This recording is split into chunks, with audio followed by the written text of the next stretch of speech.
আজকে দুর্গাপুজোর বিসর্জনের শোভাযাত্রা আয়োজন করা হয়েছে। এটাই হয়েছে সবথেকে ফার্স্ট, মানে ঠাকুরদের মধ্যে সবথেকে ফার্স্ট। কারণ নিরঞ্জনে যে শোভাযাত্রা যে করেছে, এত সুন্দর করেছে, তোমাদের আর কি বলবো। তাই তোমাদের সাথেও আমি শেয়ার করছি। সকলকে জানাই শুভ দশমীর প্রীতি ও শুভেচ্ছা। সকলে খুব ভালো থাকো, খুব আনন্দে থাকো। আবার একটা বছরের জন্য অপেক্ষা, আবার আসছে মা। দেখতে পাচ্ছ কত সুন্দরভাবে এরা নাচ করছে, এত সুন্দরভাবে মানে বিসর্জনের শোভাযাত্রাটা আয়োজন করা হয়েছিল। আর কত দর্শনার্থী অপেক্ষা করছিল শুধুমাত্র এই ঠাকুরটা দেখার জন্য। তাই তোমাদের সাথেও আমি শেয়ার করলাম। তোমরাও দেখো, এনজয় করো। আর ভালো লাগলে চ্যানেলটাকে সাবস্ক্রাইব করে পাশে থাকা বেল আইকনটিকে প্রেস করে অল করে দিও। আর যারা ফেসবুকে দেখছো তারা প্লিজ ফেসবুক পেজটাকে ফলো করে দিও।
কত সুন্দরভাবে বিসর্জনের শোভাযাত্রা আয়োজন করা হয়েছে, দেখতেই পাচ্ছ যে কত রথের মধ্যে করে টেনে টেনে নিয়ে যাচ্ছে। সব থেকে সুন্দর হচ্ছে নাচ, এত সুন্দরভাবে নাচ করতে করতে এরা যাচ্ছে যে জাস্ট বলে বোঝাতে পারবো না।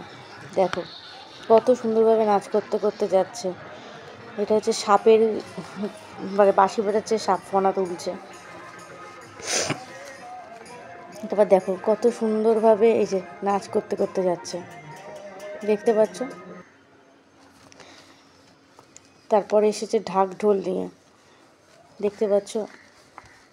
তা এত সুন্দরভাবে আমাদের এখানে বিসর্জনের শোভাযাত্রা আয়োজন করা হয়েছে। দেখো এই যে এরা নাচ করতে করতে যাচ্ছে ত্রিশূল নিয়ে। তোমাদের ওখানেও কি এরমভাবেই নাচ গান হয় বিসর্জনের শোভাযাত্রা? আমাকে কমেন্টে অবশ্যই জানিও। আমাদের এখানে এত সুন্দরভাবেই হয়। আর এটা হচ্ছে সবথেকে বড় মানে দুর্গা পুজো, যেটাতে হচ্ছে ফার্স্ট হয়েছে। আর এটা এটা এত সুন্দর হয়েছে জাস্ট বলে বোঝাতে পারবো না। এত সুন্দরভাবে সাদা রঙের এ পরে যে ঘুরে ঘুরে নাচ করছে, জাস্ট বলে বোঝাতে পারবো না। কত সুন্দর দেখো, এই দেখো দেখো কত সুন্দর, কত সুন্দর।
Thank